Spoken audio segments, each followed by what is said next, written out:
কোরআন শরীফে আছে, ফাবি আইয়ি হাদিসিন বাদাহু ইউমিনুন। আল্লাহ বলছে, বান্দা বল না রে, আমি আর কেমনে বললে, আর কোন কথা বললে, আর কতবার বললে বান্দা তুমি আমার কথা মেনে নিতা? এই নাফরমান, এই বেনামাজি, দাঁড়া, এখন দাঁড়া। ফজরের নামাজ পড়ো না যারা, গত 1 বছর ধরে হাইওয়ান মুসলমানের বাচ্চা এত নিকৃষ্ট হয়?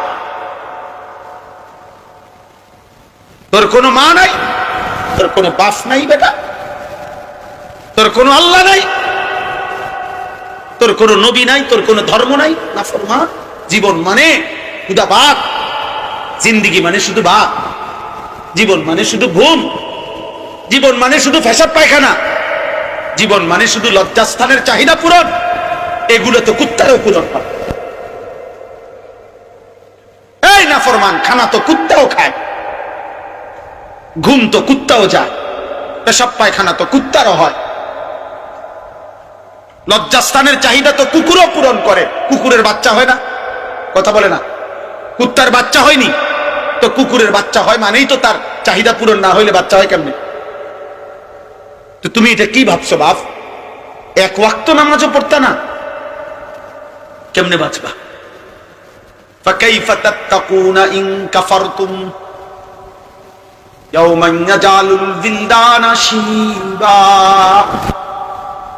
আল্লাহ বলে, বান্দারে আমার, কেমনে রে বান্দা এত নাফরমানি করছো? আল্লাহ বলে, সেদিন হাসরের দিন আমার বান্দা কেমনে রে বাঁচবা বান্দা? এত নাফরমানি, এত মিথ্যা, এত চুরি, এত জিনা। এক মুমিন মুসলমান দাবি করে 30 বছর ধরে সুদ খাও। মুসলমান বুঝি 30 বছর সুদ খায়? মুসলমান কেমনে 30 বছর নাচ গান দেখে?